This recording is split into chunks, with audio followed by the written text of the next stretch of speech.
Pelo sinal da Santa Cruz, livrai-nos Deus nosso Senhor dos nossos inimigos.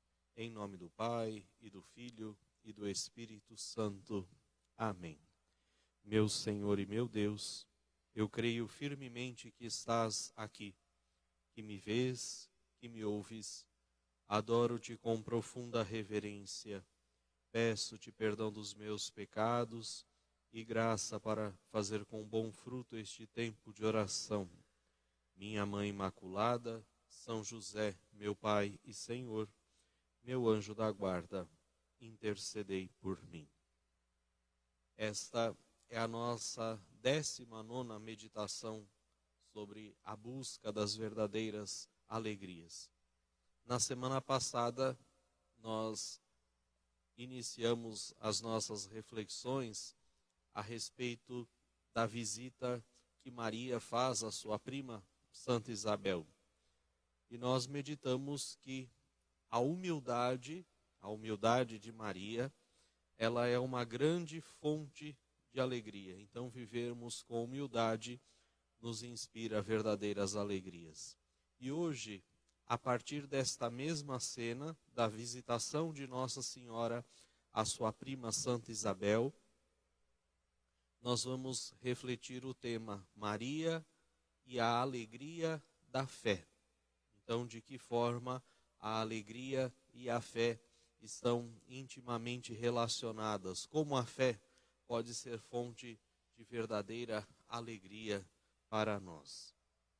Então, como eu disse, no dia da visitação, quando Maria recebe a notícia de que sua prima Santa Isabel está grávida já de 6 meses, Maria se dirige apressadamente à casa de Isabel e Zacarias. Ela faz uma longa viagem para isso, para colocar-se a serviço. E assim que Maria chega à casa de Isabel, há uma grande explosão de alegria. Isabel fica muito alegre, Isabel fica muito feliz.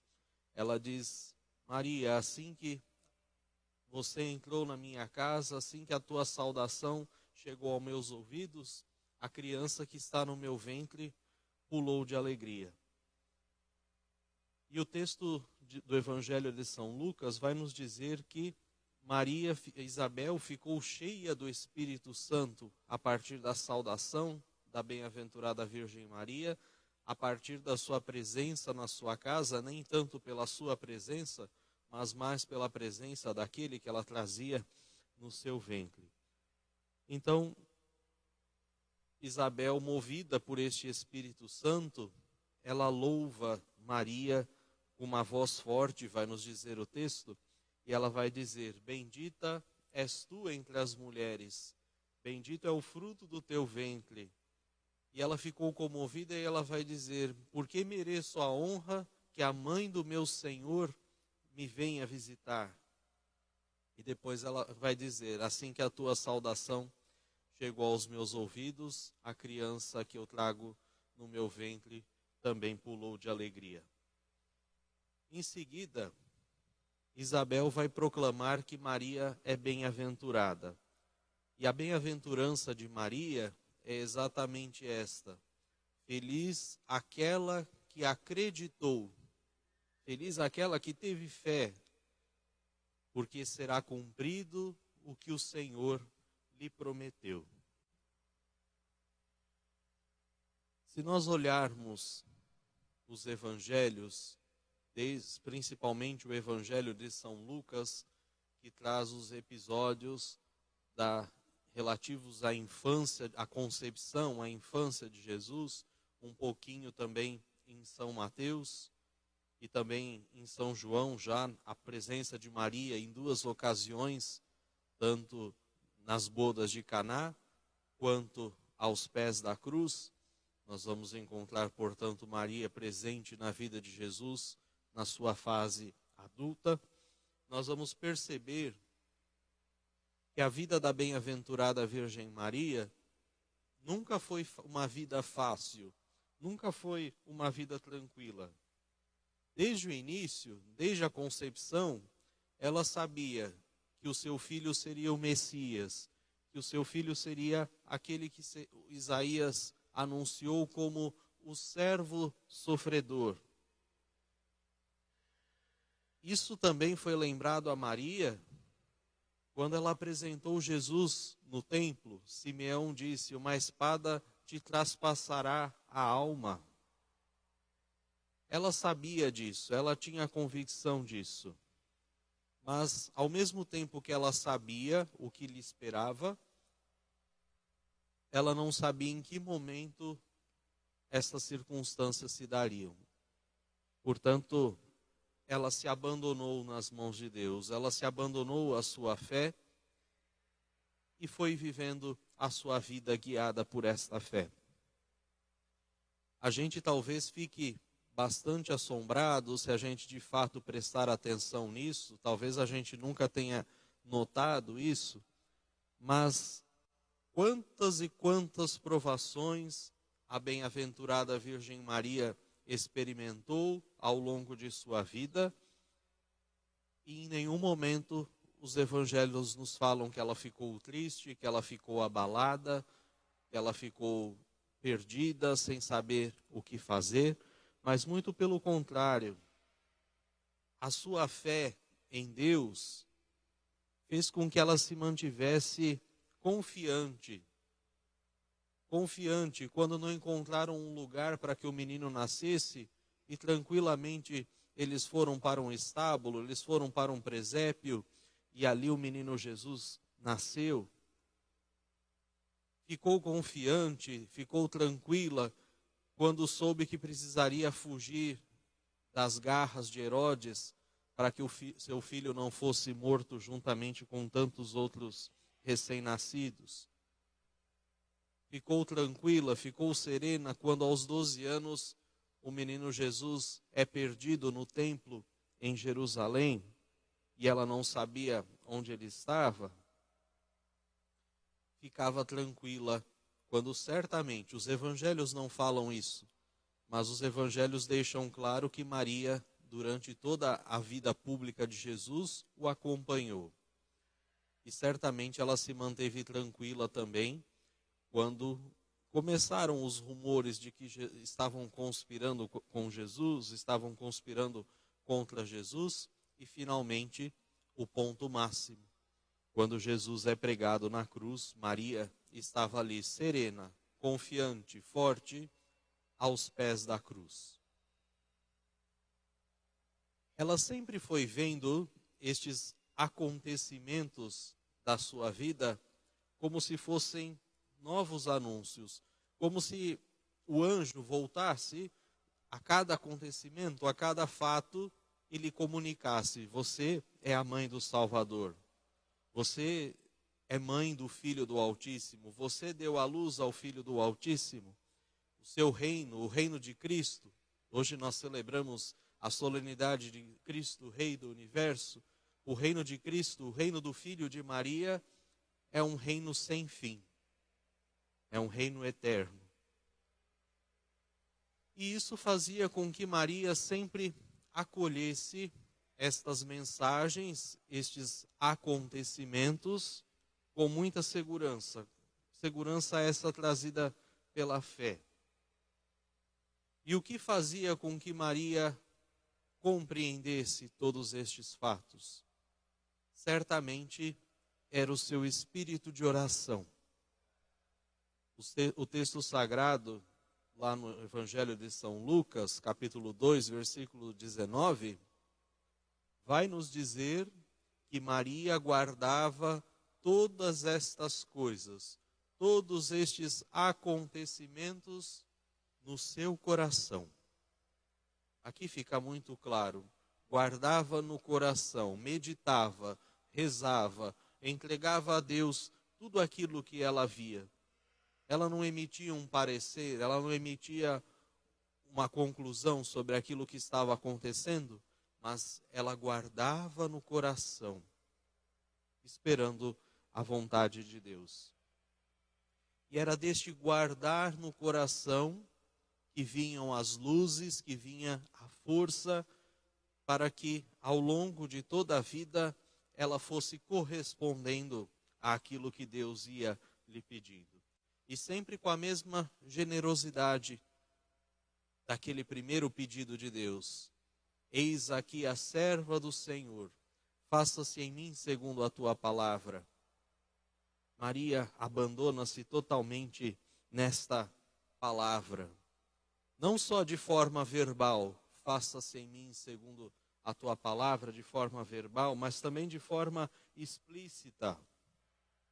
De forma silenciosa nos evangelhos, ela continua sempre interpretando, através dos fatos, ora alegres, ora terríveis, a ação de Deus e como essa palavra agia na sua vida.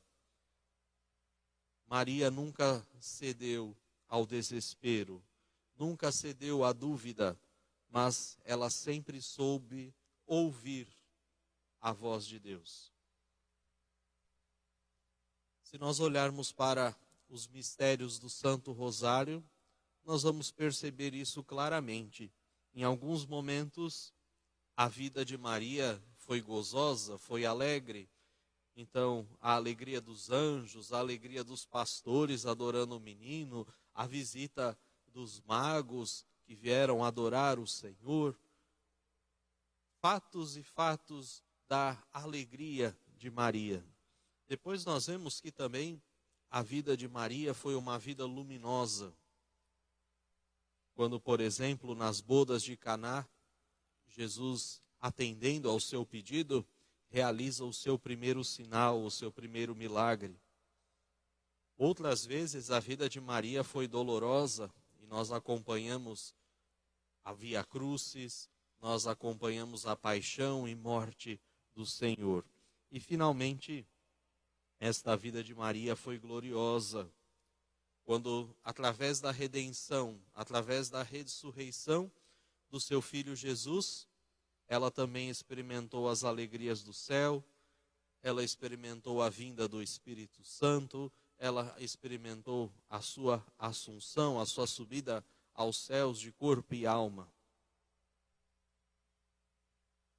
Certa vez, vai nos dizer São Lucas lá no capítulo 11, Jesus estava rodeado de uma multidão o rodeava.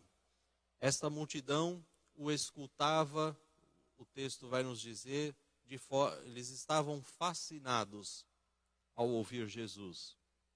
E aí, de repente, uma mulher lá no meio daquela multidão, certamente uma mulher que era uma boa mãe, ela vai levantar a sua voz e vai dizer assim: feliz o ventre que te trouxe e os seios que te amamentaram. Aquela mulher certamente deve ter pensado, como deve ser feliz a mãe que teve um filho como é Jesus, um filho assim. Ela faz um grande elogio em vida à mãe do Senhor, à mãe de Jesus, sem que talvez nem a conhecesse. E Jesus vai responder. Às vezes a gente ouve essa resposta de Jesus e tem a leve intenção de dizer que ele estava desprezando a sua mãe, a importância da sua mãe, porque Jesus vai dizer: felizes são aqueles que ouvem a palavra de Deus e a colocam em prática. Jesus não estava desprezando a sua mãe, não estava desprezando a importância da sua concepção, não estava desprezando que Maria em seu ventre a gerou. Mas Jesus aqui estava dizendo, mais importante do que ter sido minha mãe física, a importância da minha mãe está em ter ouvido a palavra de Deus, em ter ouvido o chamado de Deus e acreditado, em ter feito esta palavra se cumprir, em ter colocado na sua vida essa palavra em prática. Maria é muito mais feliz por ter colocado em prática a vontade de Deus, ter colaborado com Deus no seu plano de salvação, ter colaborado com a salvação de toda a humanidade. Portanto, nós vemos que em diversas ocasiões, mais uma vez, como na boca de Isabel, pelo Espírito Santo, uma mulher com simplicidade proclama as maravilhas, a grandeza de Deus e na bem-aventurada Virgem Maria. E esse elogio que essa mulher faz a Maria, bem como a resposta de Jesus, feliz aquele que ouve a palavra de Deus e a põe em prática, isso tudo nos faz pensar em nós mesmos. A quem será que nós estamos ouvindo mais? Será que ouvimos mais a palavra de Deus, a voz de Deus, e nos esforçamos para colocá-la em prática? Ou será que nós ouvimos mais a nossa própria voz interior, a nossa própria vontade, o nosso próprio desejo? Infelizmente, a tendência de todos nós, não só de vocês também, como a minha, a tendência de todos nós é sempre postergar aquilo que Deus nos fala, aquilo que Deus nos pede, aquilo que Ele nos comunica, mas dar ouvido àquilo que é nosso desejo, aquilo que é a nossa ambição, aquilo que é a nossa vontade, a nossa cobiça, aquilo que nós queremos muito. Nós sempre queremos moldar, sempre queremos dar um jeitinho para que a vontade de Deus se encaixe naquilo que a gente de fato quer e não muitas vezes naquilo que Ele nos pede. Às vezes é difícil para a gente dizer, meu Deus, que seja feita a tua vontade e não a minha, como Jesus na oração do Horto das Oliveiras. Faça-se em mim a tua vontade e não a minha, que seja feita a tua vontade, Senhor. Ou responder como Samuel, fala, Senhor, que o teu servo escuta. Como é difícil para a gente fazer isso. Maria rezava assim. Essa é a única fala de Maria que nós ouvíamos. Eis aqui a escrava do Senhor. Faça-se em mim segundo a tua palavra. Cumpra-se em mim a tua palavra. Essa era a oração de Maria. Pobre dos nossos ouvidos, pobre do nosso coração, que está muitas vezes tão cheio de barulho, tão cheio de confusão.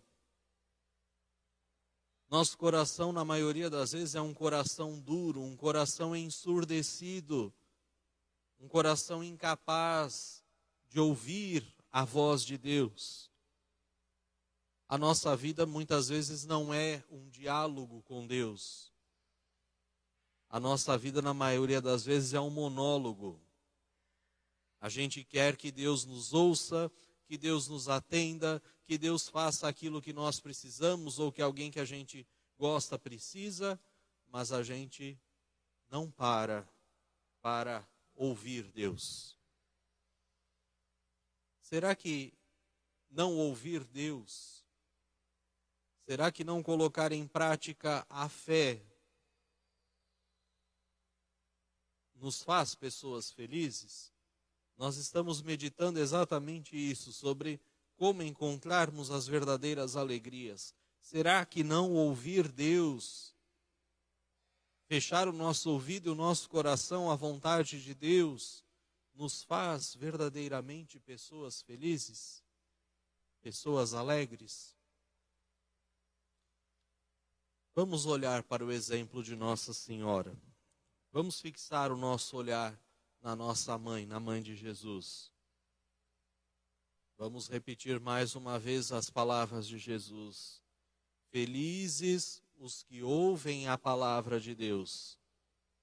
É isso que ela nos pede, é isso que Jesus nos pede, porque isto nos faz pessoas alegres. É como se essas palavras nos dissessem assim: ouve o que Deus te diz.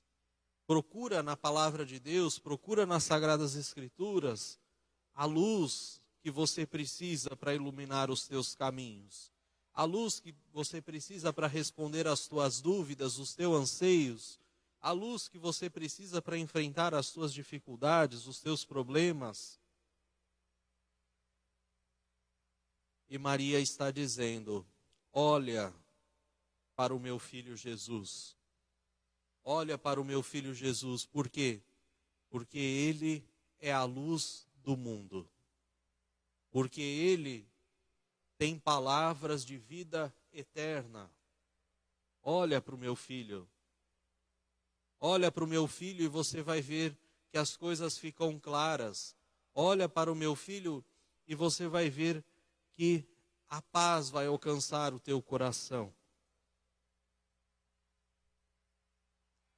Façamos isso muitas e muitas vezes. Fixemos o nosso olhar na vontade de Deus. Procuremos ouvir a vontade de Deus. Fixemos nosso olhar neste exemplo de Maria, exemplo silencioso, e certamente, muitas e muitas vezes, Deus falará também ao nosso coração. Amém.